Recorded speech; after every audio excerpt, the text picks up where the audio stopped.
Hello, this is Sergey from ProperSoft, and in this video I will show you how to use Bank2CSV utility. You can download Bank2CSV at propersoft.net/Bank2CSV. Click the download button and then select Windows or macOS version to download. Once downloaded and installed, start Bank2CSV. Read the welcome message that provides main points about the conversion process. Select a file with transactions that you would like to convert.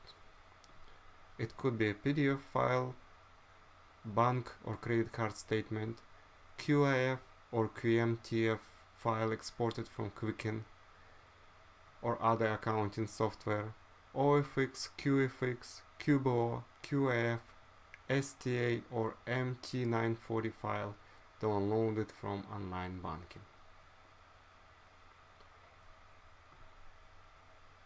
Review transactions before converting.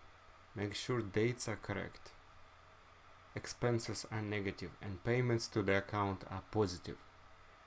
Select the CSV Target depending on which accounting software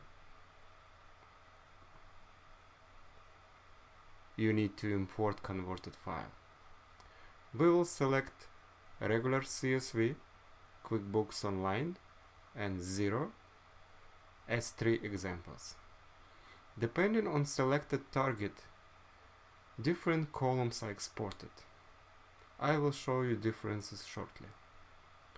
Set the Open After Save checkbox if you would like the software installed on your computer to open created CSV file. If you have Excel installed, it will be Excel to open the CSV file.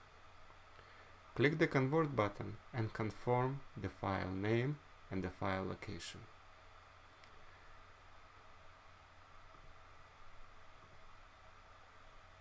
So for this first option, Regular CSV, all CSV columns that you see inside the application are exported. For the Quickbooks Online option, only date, description, amount exported. The reason for that, because Quickbooks Online imports only these details, these transaction details for CSV files. For Xero, we have date, amount, payee, description, reference, check number. And more columns are exported for Xero because Xero is capable to import more specific transaction details. Thank you for watching. Please like and subscribe.